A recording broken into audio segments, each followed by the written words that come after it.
This is Five Nights at Freddy's 3 101. No theories, just the basics. These videos are designed to help fans understand the convoluted lore within the FNaF universe. We're not imposing our own biases and have designed this series to allow viewers to make their own theories. This video will be presenting lore as it was originally introduced when the game was released, and does not take into account information in later installments.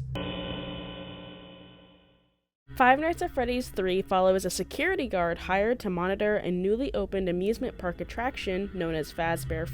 This local horror attraction is stated to have been created decades after the original Freddy Fazbear's Pizza establishment, and is advertised to contain relics from the old restaurant itself. Interestingly, the article mentions that the mysteries around Fazbear's remain unsolved, becoming nothing more than a rumor and a childhood memory. Unlike the first two games, there is only one animatronic that can hurt the night guard and trigger a game over. This antagonist is introduced on night 2, and is spawned at the entrance of Fazbear's Fright. This character has the appearance of a withered yellow rabbit mascot, and is notably more difficult to spot than previous mascots on camera, as he will typically position himself out of view. As the nights progress, this antagonist will make his way towards the security guard's office. There is no way for the guard to defend themselves against this mascot except by sealing vents leading into and towards the office, or to use audio devices that lure this character away. These audio lures are played over the loudspeakers of different rooms and mimic a child's laugh. If the guard fails to lure the animatronic away or seal a vent in time, they are met with a jump scare, followed by a death screen. The guard might also be greeted with this mascot if they use their ventilation, cameras, or audio lures too often. Doing so will cause a system failure, which forces the player to reboot different mechanics on a system menu panel. Rebooting is extremely time-consuming and renders the guard defenseless while the antagonist makes his way towards the office. Keep in mind, these system failures can also happen at random and become progressively more common each night. In addition to the rabbit mascot, there are also 6 Phantom animatronics that can appear. These animatronics are as follows: Phantom Freddy, Phantom Foxy, Phantom Chica, Phantom BB, Phantom Mangle, and Phantom Puppet. Although they cannot harm the player, they still maintain the ability to jump scare the night guard if the player fails to avoid them. When jump scared, they will trigger a system failure, forcing the night guard to reboot one or multiple of the night guard's devices. Phantom Mangle and Phantom Puppet both emit unique distorted noises while they are in the night guard's office. It is also interesting to note, these phantoms do not start to appear until the primary antagonist does on night 2. Now that gameplay and initial story has been addressed, we want to talk more about the nightly phone calls. Arguably, these phone calls contain the most pronounced lore and provide immense insight on the history of the Fazbear Company. On night 1, the night guard is greeted over the phone with a new character, the fandom named Phone Dude. Similar to the Phone Guy and the first 2 entries, Phone Dude settles the security guard into his shift, explaining the various mechanics and history of Fazbear's Fright. However, unlike the security guards in previous game entries who were working their very first night on the job, this guard is welcomed back for another shift, and is promised that his shift it'll be a lot more interesting this time. Phone Dude emphasizes the importance of monitoring the maintenance panel, which reboots the establishment systems if they go offline, and the ventilation system, which he warns can make you see Some crazy stuff, man. Keep that air flowing. Phone Dude also expresses concern for the functionality of the equipment and their risk of starting a fire. Some of this equipment is barely functional. Yeah, I wasn't joking about the fire. That's a real risk. He goes on to explain that the horror attraction will make its debut in 1 week, and that he is on the hunt for new relics to add to the attraction. He questions the authenticity of the props he has found, and expresses concern for the lackluster quantity of items in the establishment so far, jesting, We don't have something really cool by next week, so we may have to suit you up in a furry suit and make you walk around saying, boo. However, he ends the call with the intrigue of a promising lead surrounding one of the defunct pizzerias, stating, Some guy who helped design one of the buildings says it was like an extra room that got boarded up, or something like that. So we're gonna take a peek and see what we can find. The following night, Phone Dude announces his discovery of vintage audio cassettes that were used to train new Freddy Fazbear Pizza employees back in the day. He also expresses excitement for an even better surprise found at the old location. We found one. A real one. Gotta go, man. Well, look, it's in there somewhere. I'm sure you'll see it. Phone Dude then proceeds to play the audio of the old cassettes for the night guard to listen to. As the old recordings begin to play, Phone Guy makes a return. Hello. Welcome to your new career as a performer/entertainer for Freddy Fazbear's Pizza. He reviews how to climb into and out of mascot costumes, stating there are 2 specially designed suits that double as both wearable suits and animatronic characters. He forewarns new employees of the risks these special suits pose if they are not handled correctly, death being one of the many unfortunate consequences. In animatronic mode, these suits are programmed to walk towards sound so that they stay where the children are. When these mascots need to be changed to suit mode, however, a specialized hand crank is used to recoil and compress the animatronic parts around the sides of the suit so that a human may climb inside it. Bone Guy refers to these animatronic parts as spring locks and emphasizes the importance of fastening them tightly so the suit remains safe to wear. During the third night, the training cassettes continue. Phone Guy advises employees not to press on, touch, or even breathe on spring locks, as moisture can loosen them and cause them to break loose. He continues, directing new employees on what to do if the spring locks fail. In the case that the spring locks come loose while you are wearing a suit, please try to maneuver away from populated areas before bleeding out, as to not ruin the customer experience. Additionally, Phone Guy makes mention of a designated safe room, which is built into every Freddy Fazbear's location. This room is not included in the digital layout for animatronics and is to be used for emergency purposes only. This room is hidden to customers, invisible to animatronics, and is always off camera. On night 4, Phone Guy mentions a sudden change in company policy concerning the use of spring-lock suits. After learning of an unfortunate incident at the sister location involving multiple and simultaneous spring lock failures, the company has deemed the suit temporarily unfit for employees. He announces the retirement of the classic suits, which are being returned to their original locations. The old suits are replaced with temporary costumes the company found on short notice, which Phone Guy cryptically states are not to be questions concerning their appropriateness or relevance to Freddy Fazbear's Pizza. During night 5, Phone Guy reminds the employees of company policy concerning the safe rooms, stating these rooms are utilized as storage for company property and as a backup emergency location for employees only. He continues, stating that the room is not to be used to hide in, and particularly emphasizes that customers should not ever be brought into these rooms and out of the show area. Phone Guy makes mention of a mascot named Spring Bonnie, disclosing that this costume has been noticeably moved. He reminds the employees that this costume is unsafe to wear, alluding to the idea that this character must be an original Springlock suit. Between each night, the player must complete a minigame to progress. The first minigame begins on a stage containing sprites of Freddy, Bonnie, and Chica from the original Five Nights at Freddy's. The player is able to control the Freddy sprite and move from room to room. However, once the player leaves the stage and enters the next room, a purple Freddy sprite will appear walking away with text reading, "Follow me," appearing on the bottom left of the screen. The purple Freddy will lead the player through various rooms until the top right corner of the minigame's map is reached. This shadow-like Freddy will continue upward into another room. However, if the player attempts to follow him, an error message will appear in the lower left of the screen. Walking towards this restricted area will push the player away. Once the player moves away from the doorway, a purple guy sprite will abruptly run towards the player and dismantle them. This minigame repeats itself between the completion of each night until Bonnie, Chica, and Foxy are dismantled in kind. Once night 5 is completed, the player is spawned in as a small gray sprite identical to the crying child sprite in the Give Cake to the Children minigame for FNaF 2. It is interesting to note Purple Freddy does not make an appearance in this version of the minigame. The gray sprite has the ability to travel upwards into the previously inaccessible section of the map, entering a room inhabited by 4 more small gray sprites who appear to be guarding the room's exit. A yellow slumped over rabbit suit is present to the right of the room along with the purple guy sprite who seems to be desperately trying to keep his distance from the small gray sprite you play as. The player chases the purple guy sprite back and forth for a few moments, triggering him to sprint towards the yellow suit, adorning himself with the mascot. The purple guy seems to laugh for a few moments before the suit suddenly malfunctions, crushing him. He falls to the ground in a pool of his own blood as the crying children fade away. At the end of night 5, after the final minigame, If the player does not pursue any secrets or hidden minigames, an endgame screen will appear. 4 hollowed-out heads resembling the original Five Nights at Freddy's mascots are displayed with a singular glowing eye. A 5th mascot shrouded in shadows is notably behind these animatronic heads, whose eyes appear to be both lit. Text reading "Bad Ending" appears over the 5 mascot heads. There is a 6th playable night referred to as Nightmare Mode, which also includes a cassette recording, continuing where the narrative left off on Night 5.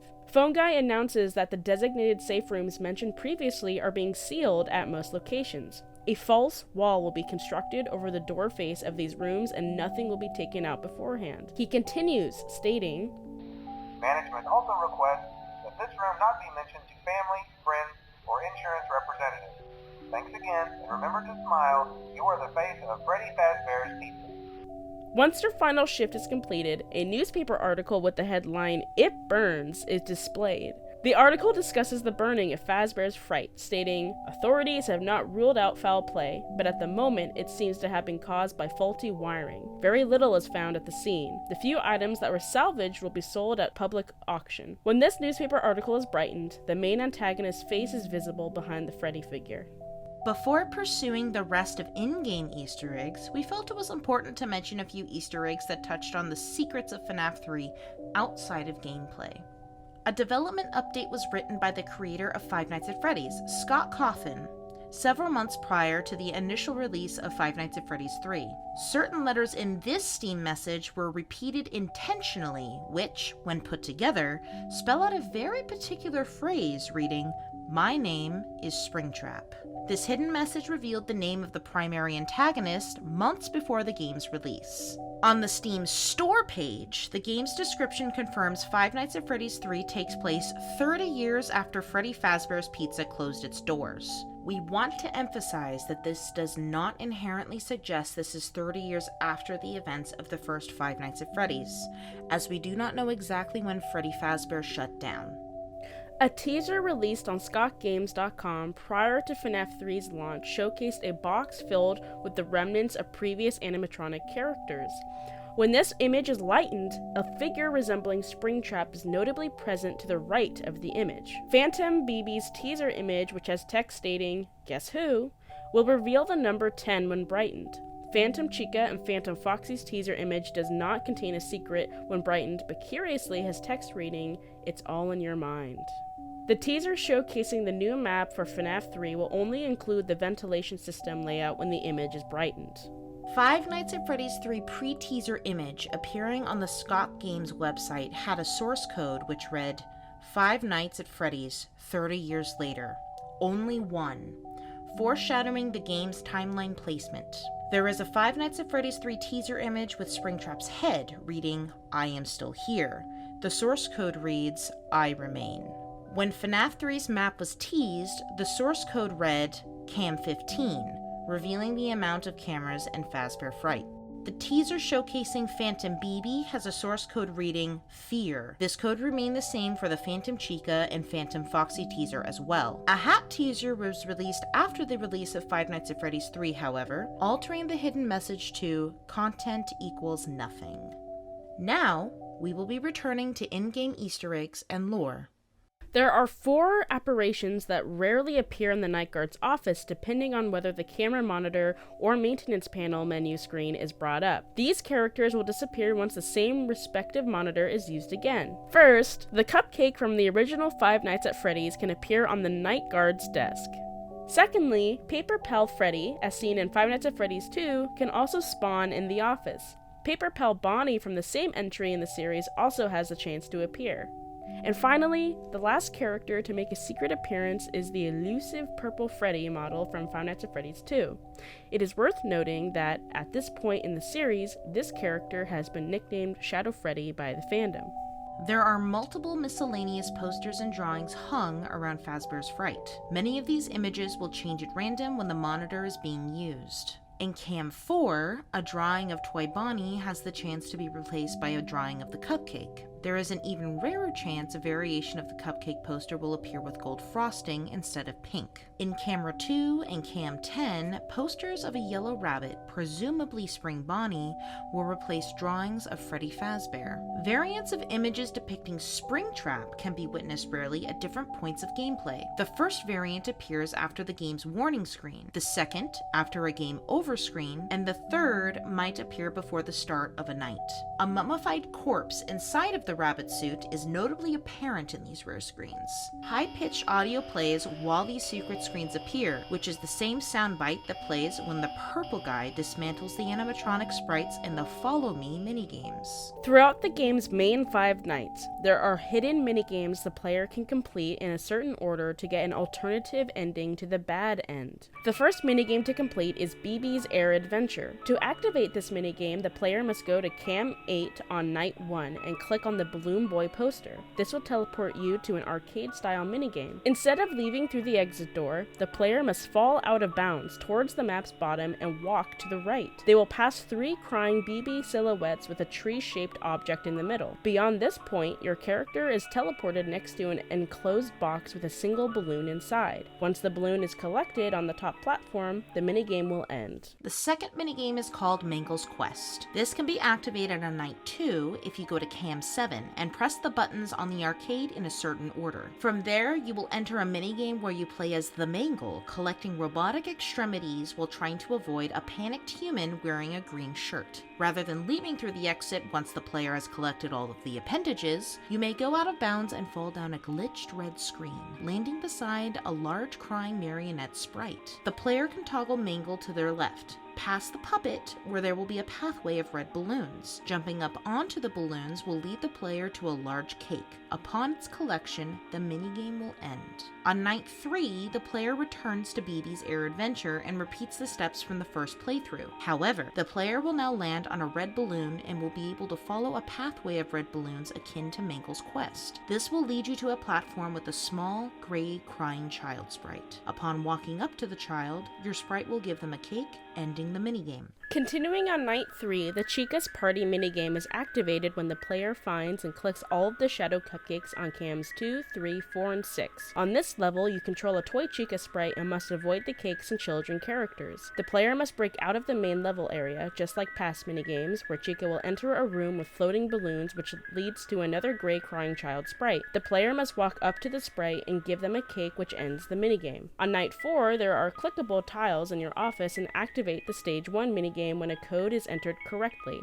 Once entered, you control a yellow bear sprite on stage with a yellow rabbit sprite entertaining 3 children. Upon completing a set of various directions, you will come across another gray child sprite in another room similar to the previous stage at the beginning of the minigame. Just like the others, the player must walk up and give them a cake, which ends the game abruptly. On night 5, there is a RWQFSFASXC statue, otherwise nicknamed Shadow Bonnie or simply RWQ, that appears on your desk. Once clicked on, you are teleported into the Stage 1 minigame again and play as a Shadow Bonnie sprite. Upon moving, you will seemingly glitch. Pressing down on the S key will make Shadow Bonnie teleport to different minigames played in previous nights. Eventually, you can break out of bounds. When this happens, the player should glitch in and out of minigames until they see a purple stage where a crying child sprite can be seen. Walking up and giving them a cake will end the minigame suddenly. Once again, on night 5, if the player switches over to Cam 3 and clicks the puppet poster, they will be teleported to the Happiest Day minigame. While the player toggles a puppet sprite to the right, you will pass multiple children wearing various animal masks seated at party-decorated tables. When the puppet reaches the end of the room, you will see 4 gray masked characters wearing the heads of Freddy, Bonnie, Chica, and Foxy. A large table with a gray crying child sprite on the other end of it will also be present. A large cake will spawn atop the table and the crying child will look up.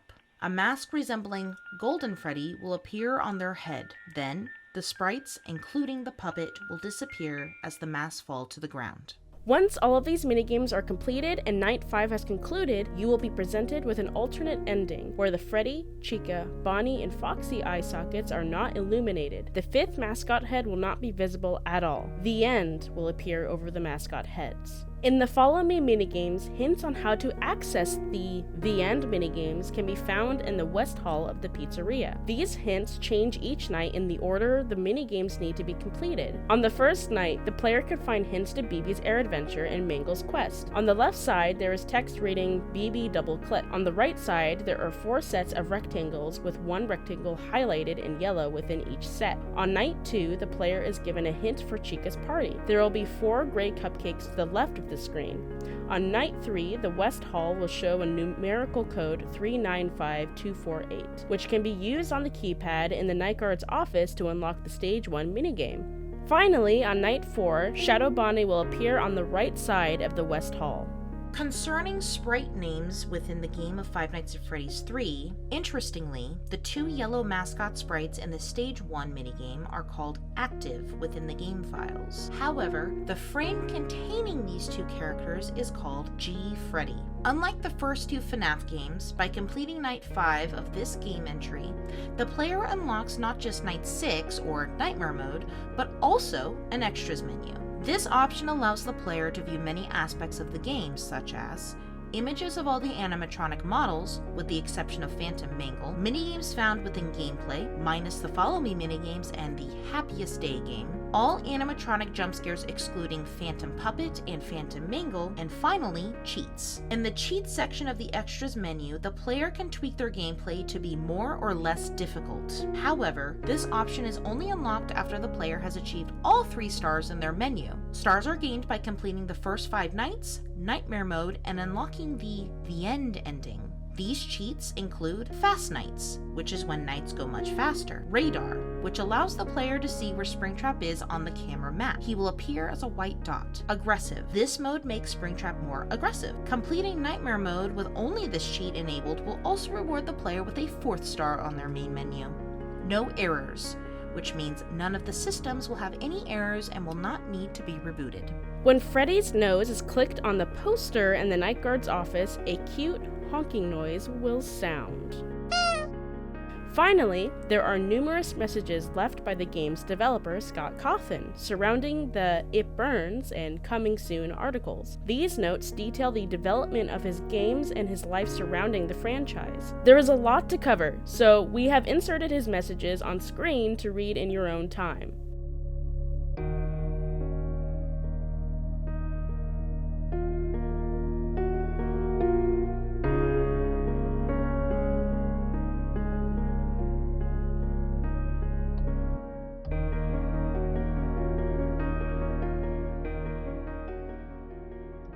Thank you all for watching! We've already started working on our FNaF 4, Sister Location, and FNaF World videos, so expect to see those up very soon. If you have any questions or additional lore you might have missed, please leave a comment down below. Otherwise, until next time. And remember to smile, you are the face of the Five Nights at Freddy's fandom. See you on the glitch side. That's my favorite!